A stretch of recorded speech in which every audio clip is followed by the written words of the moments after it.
afternoon, lovely friends. How are you all doing today? I hope you're well. Oh, well, you can probably tell from my grin. I'm well. I'm in the garden. Yay.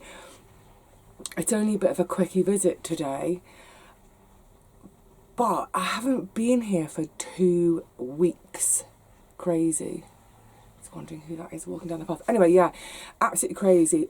Look, other stuff to get on with, and as I was saying in that previous video, I can, if needs be, I can abandon the garden a little bit at this time of year. But I wanted to get down here today, just have a bit of fresh air, and it's really bright. Might be an issue with filming, but it's so bright. I think it's really important, I know it is for me, to have these moments, these outside moments, and feel brightness through the winter. So yeah, carpe diem. I'm going to show you a couple of things out there. Also, just walking in now, the last time I was here I had my first couple of broccoli heads off. I missed one and it's gone to flower. Never mind, I'll eat it anyway. That's going to be a pretty dinner, isn't it? So yeah, one of the reasons I came down today, that brightness, but also I need to do some harvesting. So I thought, okay, what else can I do while I'm here? Not massive jobs necessarily, but there are a few little sort of tidying up jobs I want to get on with. So, fabulous. And the other thing I wanted to tell you, where's my water? I already want my water. As soon as I start speaking, hang on a sec. Oh, and the other reason to come down today is to try and get the last of the lavender home so I can start processing it. Listen, I don't need an excuse to come to the garden.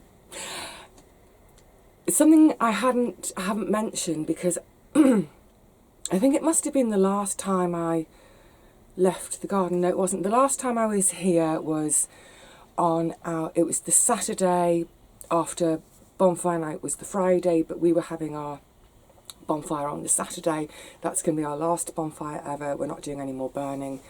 But I was here for the work party to, lend my hand.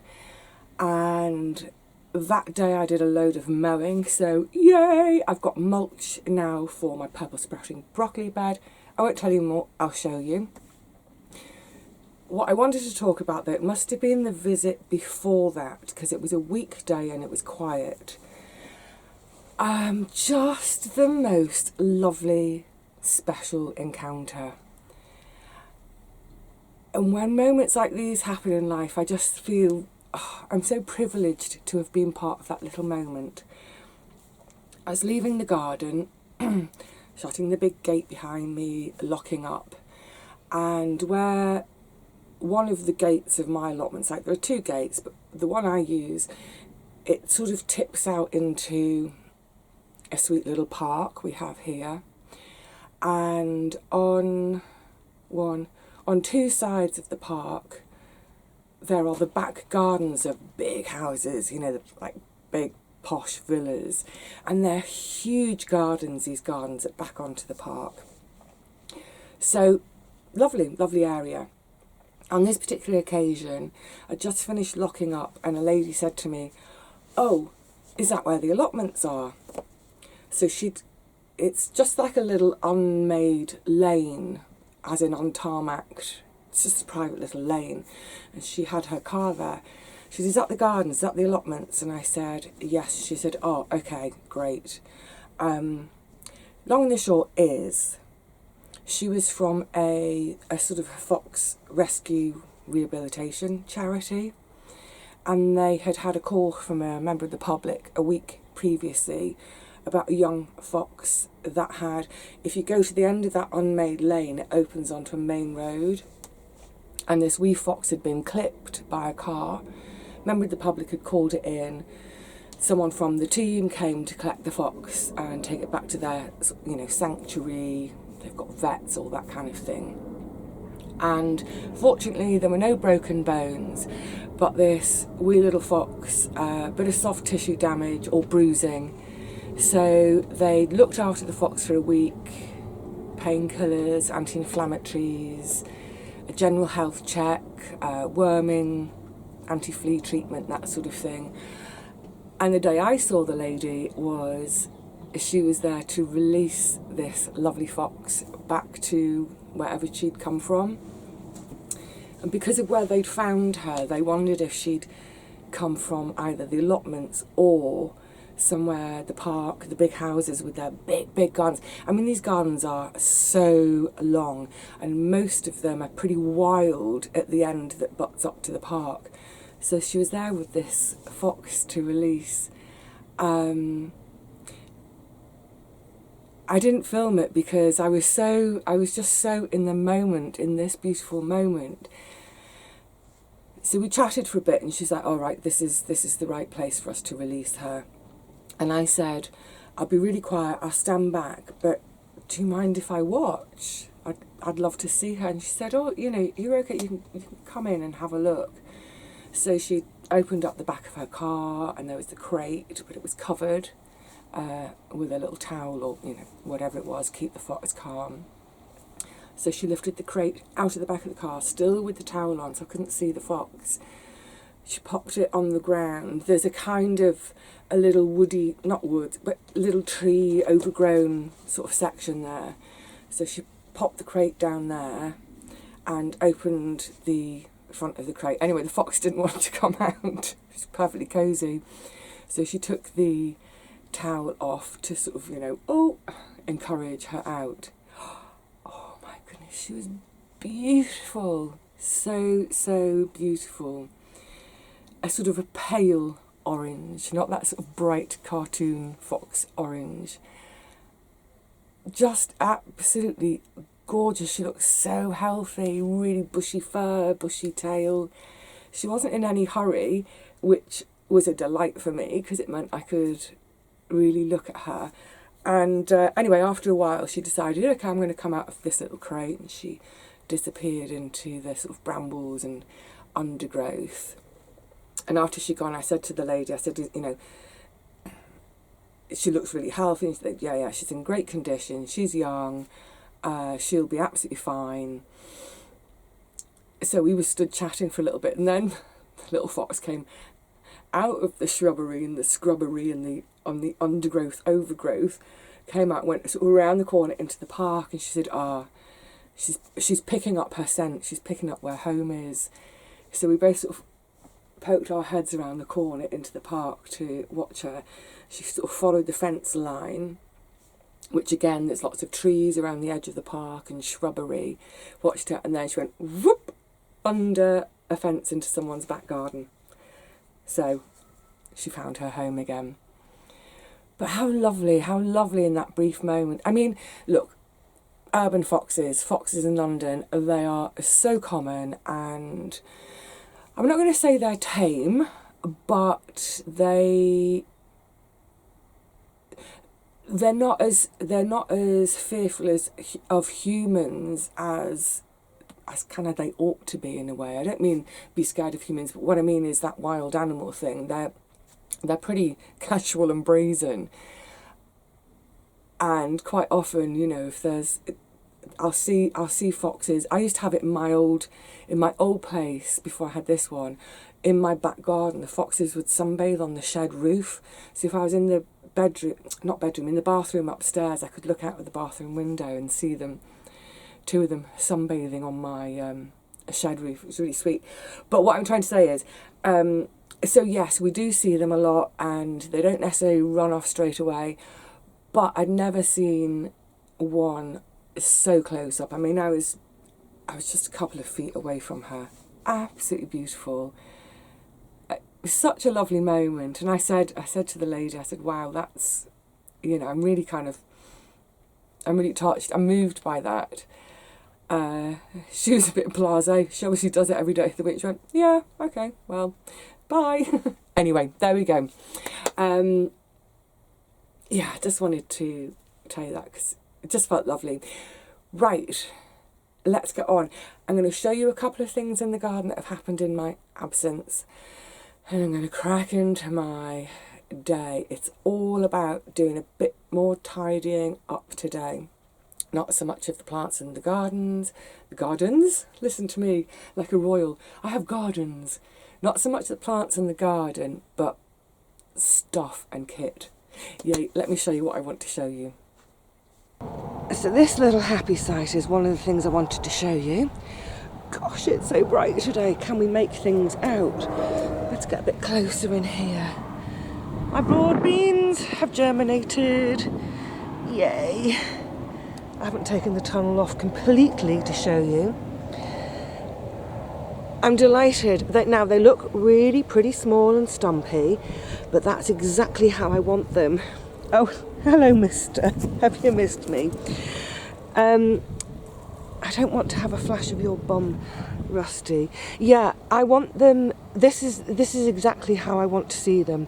They're small, they're sturdy. I'm happy. Basically, oh, Rusty's distracted me. I've lost my train of thought. What I want is, I want to see them germinated, but I don't want to see them romping away. Because, like I say, I want them to grow slowly and sturdily, be growing in the... I think we might have to stop a minute. Oh, buddy. Okay, leave Rusty over there. What I'm trying to say is, I don't want to see lots of fast, sappy growth on them, because they'll easily get knocked back by the sort of cold and frosty nighttime temperatures. Growing slowly like this, they're basically already sort of saying, okay, we've got our heads around the conditions, it's cold, we need to grow, but not too quickly. So I'm really pleased about that. And I'm pleased because it means the mice haven't had my seed. Yay, good stuff. And then, oh, look, bright day, but look, it's that time of year. Long shadows. Hello. With all the mowing, I've managed to mulch half of this bed. That's great. And it looks like, oh, I'm going to have some nice picking today. Yes. Oh, lots of little heads. That's where I just took out the flowery one. Oh, there's another one that looks like it might want to... yeah, I'll have that one away today too. Fab. So I also managed to mulch with the grass the whole of the purple sprouting broccoli bed, and that's actually got a really quite... oh my goodness, this light today. Which way should we go? This way.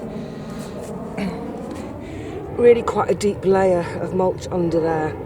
And what was great, of course, when I was mowing, there was a bit of leaf drop already. So you can see there's sort of chopped up leaves in the mixture. I would like to get some more mulch because I want to finish the calabrese bed.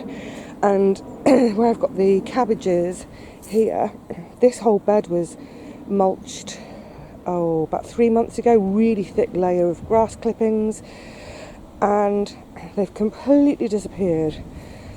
So I'm guessing they've had a thorough scoffing by the worms. So yeah, always on the lookout for mulch. I need to start raking leaves, that's what I need to do.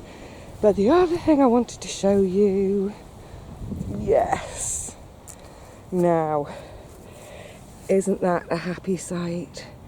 Again, I haven't taken the tunnel off completely, but you can see all the way down the tunnel. My garlic is up, yay! So both the garlic and the broad beans were planted, sown, it was about 3 weeks ago. Chuffed. Likewise in this tunnel. I didn't bother taking it off, but yeah, take my word for it, they're all up too. And this is another bed I need to find mulch for. Now that they're all up, I would love to be able to get the nets off so I can see the gorgeous new growth, but I don't want to take the nets off until I have mulch, because otherwise the minute we get any pelting rain, this ground will be compacted like nobody's business. So, good. Mulch, new growth. It's almost worth staying away for 2 weeks, isn't it? Because then we see changes. Because if I'd been down every day, I would have been like, where are my plants? Why haven't they shown up yet? And talking of showing up, there's our Rosie. All right, Rosie. And are you waiting for something, Rusty? Should we have a cuddle? I haven't seen them for ages. I think I'm going to do cuddles first and then get up the wheelbarrow and get cracking on. Something else I want to show you in my 2-week absence.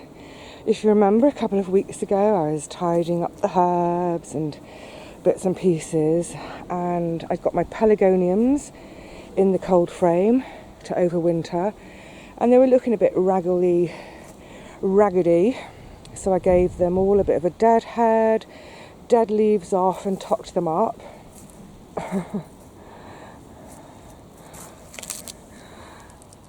I think they think it's summer again. Oh my goodness, how pretty.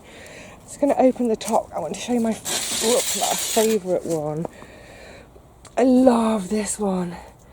The white one. It's so beautiful, isn't it? So, yes, you lovely plants, you really need to slow down. So what I'm wondering is, because I've actually had the cold frame closed up completely now for the last 2 weeks, I might just open it a slither somewhere, because I want these guys to start feeling like it's winter.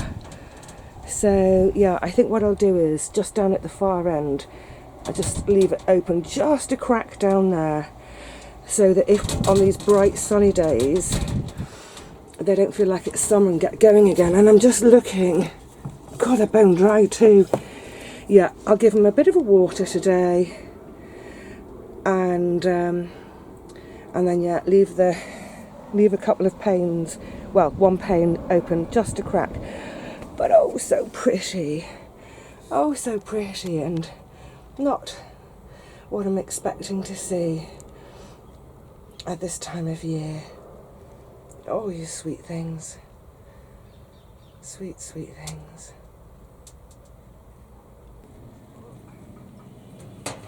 Oh my goodness, too slithery.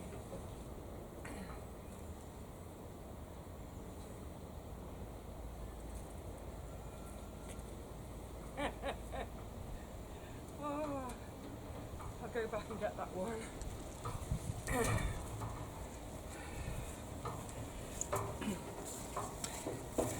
One of the reasons I'm just going to go back and get that one. Hang on a tick. Try again. One of the reasons the cold frame was shut was because all my enviromesh was in there. Oh, blah. I need to have a proper sort out of it in a second. Because the day that I took all the nets off, I couldn't wait any longer. We had a really heavy dew, so the nets were really wet on the top. But also we'd had, hang on, I'm just going to bring you round a bit. There we go.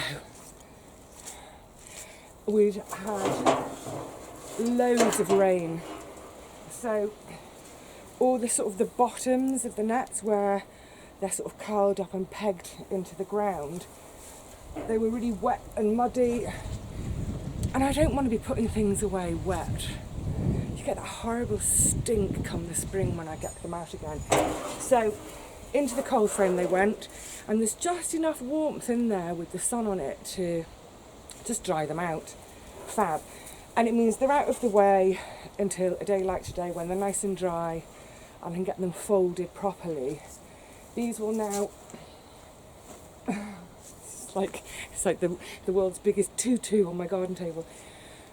So get them folded up as small as possible. They'll go underneath my day bed, where I stash all my nets and things. But when I put them in, one thing I will be sure to do is, first of all, take out my fleeces, put them to one side, get all the enviromesh in there, jam it down, pack it away, grab the fleeces and put the fleeces in there as well, but on the top, so that if I get word that there's going to be a really heavy frost and I think something needs fleecing, I can just come down here, grab it really quickly and chuck it on the plants. there's nothing worse, well, there's a lot of things worse in the world. One of the things I can't stand when I do it myself is if I don't have much time, I might only have sort of half an hour here as I'm passing through to do something else. I don't want to be spending all that time scrabbling around in the shed looking for something, when if I just take a moment now to get organised, boom, it's on hand, sorted. Now the other thing in the barrow, lid, galvanised metal, it's just a rubbish bin, old rubbish bin. I picked this up ages and ages. I've had this for years. It used to work as the rubbish bin in the corner of the kitchen. Just going to put it down if I can. Clank, clank. Yeah, I used to have it at home as a rubbish bin in my kitchen, in my previous home where I had a slightly bigger kitchen. But then as the years went by, I was making less and less rubbish and doing more and more recycling. Yay! So I just didn't need it. So for the last 7-8 years or so, it's been down here at the garden. For ages I had wood ash in it, and I was using that wood ash every now and again to sprinkle on the beds, as one might for using lime, when we lime our beds, just to help bring the soil back to a more neutral pH. Over time, just growing veggies, year after year after year, our soil does start to move into the slightly acid range. So you'll hear people talking about liming their gardens just to bring it back to neutral. Anyway, I'd been doing that with this wood ash, and then about 4 or 5 years ago, I suddenly decided, I don't really want to use this wood ash, because it had come from our community bonfire. And on that bonfire had been all sorts of stuff, including like old shed roofs, you know, with the roofing felt, painted wood, creosoted treated wood, etc., etc.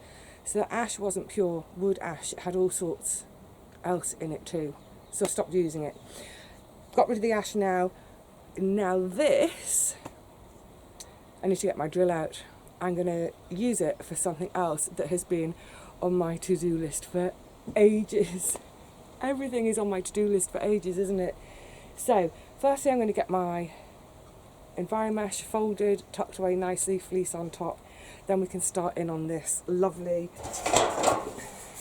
sturdy metal rubbish tin. And the other thing is, for the job I want it for, I don't need the lid.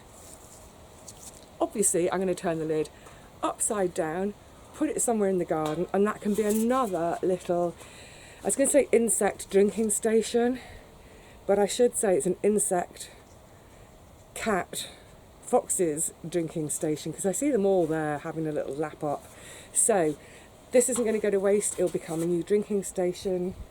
I don't know if I get around to that today, because what I'd like to do is where the handle is. I'd like to sink it into the ground a bit so it's on level, and then some of the, maybe I should do it raised for the birds, just so they feel a bit safer. Do you know what, I'm not in a hurry to do this. I'll have a think about it, because maybe putting it somewhere where it's raised will be better for the birds, so they're away from the cats on the ground. Yay! Let's get on and do. Well, after a battle royale with those great lengths of enviromesh, they're 2 metres wide by 4 metres long, and of course they're slippy. I'm trying to get this folded on my own. Anyway, it's done, they're in, fleece on top, great. Now, the bin, the metal bin. So in this corner, I keep all my sort of odds and ends. I've moved the table out of the way a bit. You can still see odds and ends of bean poles, and these are some recently scrounged bits of wood. Actually, these are quite useful. They're 1x1. They've already got a little bit of a point. I don't know what they were intended for, but I've managed to pick some up. You know how I was saying about sort of brassica supports, that sort of thing. I need to start keeping an eye out now for some stronger supports. So yeah, I've had this little group of kind of tatty, broken, whatever, odds and sods of bean poles here. I've got another pot round the side of the shed, which is all my much shorter ones that I use for supports when I start things indoors at home, or row markers, that sort of thing. Anyway, back to the big ones. So they were sitting in an old laundry basket, you know, sort of woven wicker, sort of deep square laundry basket sitting here. It was only ever meant to be a temporary measure. I found the laundry basket on the street. Someone was, you know, it was on someone's front wall, please take me. It was a bit knocked about, but it did. So it sat here, and my thinking was, great, it's wicker, it won't hold water. Of course it's rotted, the whole thing was rotted and collapsing. So I got rid of it, and that's when I thought, oh, I know, I can use my old trash can. Trash can, why did I say trash can? Thinking of Top Cat. So what I need to do is, I'm going to flip it over.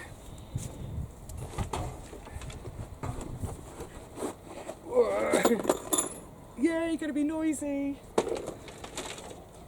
Hoopla.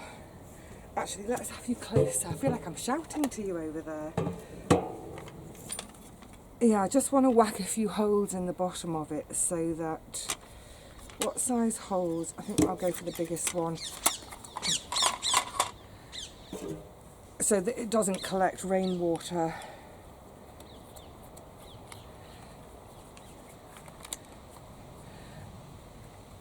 And I'm sure this will suffice quite well, you know, it's sturdy, it's going to stay standing up. I'm going to put it on some bricks, maybe a sort of a triangle of bricks, so that any water, if water does gather, well, not that it will gather, but it can drain.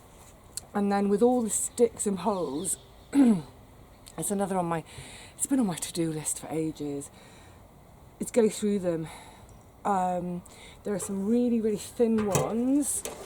Let me show you. Oh, I'm making a mess. I mean, it's so thin. So, I mean, there's my finger. Look at the thing. It's just ridiculous. What are you going to use that for? I don't know how I've ended up with them. I think it's just one of those things. If I see something I think it's going to be useful, I scrounge it.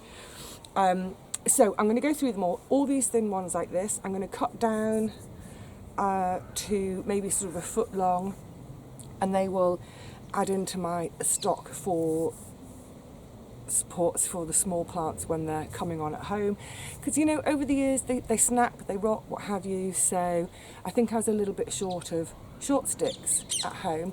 I mean, that's no good in the garden to support a big plant, so that will be, I've got a load of those, I can cut them up.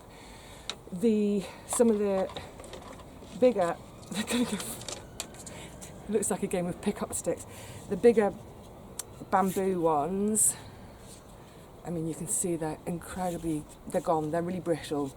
So what I'm going to do with these is, I don't know when, but I'm going to chop them all up really quite small into sort of 4, 5, 6 inch lengths. I haven't quite decided yet. And I'm going to make another little bug hotel. So yeah, I look forward to that. I don't know if that's going to happen today, I doubt it. But what I can get done today, I can get some holes made.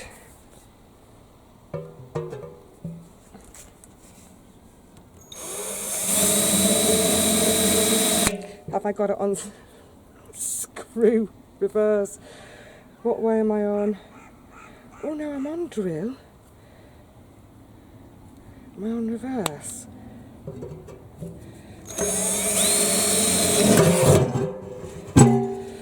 I was on reverse. Right, this is going to be really noisy, isn't it? So let me just get on with this without you for a second. Oh la la. Right.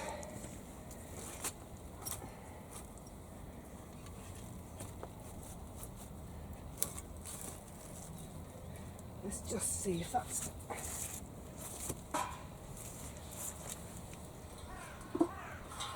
big enough.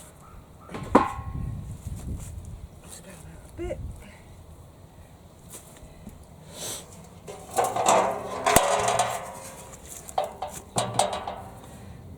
Wunderbar. Fab stuff. Right, let's put my chair back.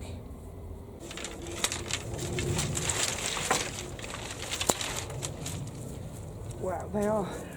It really is a mixed bag of bits.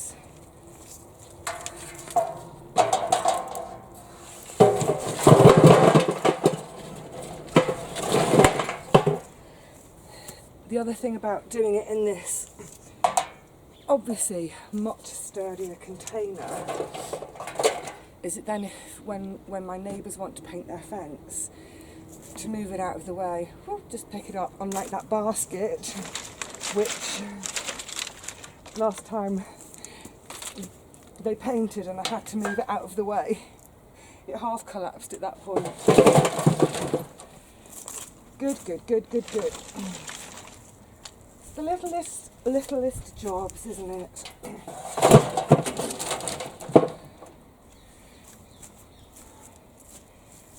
Now I have to see where the feet of the chair are going to sit, because I have these little bits of pottery tiles under each foot so they don't sink into the mud. Let me get my feet sorted and then we can sit. Just trying to see if my chair's got a wobble. No, great. Oh, that reminds me as well. This little plant label, what's that one for? That's the long-overdue. That's my cucumbers. Most of the pebbles are in bed 4B at the moment, but there's still a few scattered around. I'd like to gather them up today, pop them in the cold frame, not because they need protecting over winter, but it's in anticipation of next year, and it's one of my favourite moments each year. It's usually around about the end of May, beginning of June. I like having them all gathered together in one place, the cold frame, so that around that time, end of May, I bring them all over to the shed, cart them over in the wheelbarrow, have them all on the table here, and where lettering has faded, do the lettering again, or if I'm doing a different variety of something, flip the stone over and write a different label, or some of them just fade completely, I just write over it. It's one of my favourite jobs each year because it's sort of noisy skies today. It sort of signifies that the year is well and truly underway. It sort of signifies I've done all my bringing on of seeds at home and planting out. Anything that I've sown directly in the garden, I've done my direct sowing, and the last thing is to put the labels next to everything. So it is a lovely, lovely moment each year of saying, it's almost like the garden is open for business again. Yay!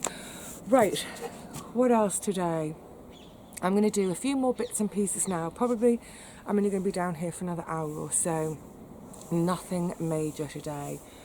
So thanks for hanging out with me a little bit. It's always a pleasure to have you here in the garden with me. That bright sun, it was literally an hour ago when we were looking at the broad... Oh, remember to cover up the broad beans and garlic, Vivi. I'm going to go and do that now. Yeah, that bright sun has disappeared. So I'm really glad I made the most of today and got down here in time to appreciate it. I will see you all again really soon. I think, I might film the beginning of it now whilst I'm down here, but one of the next videos I'm going to bring you is just an update on my stored produce, my pantry, a pantry update if you like. Basically a bit of a look at everything I've got to eat over the coming months. Let's see how well the garden did this year and how well I'm going to eat this winter and next spring.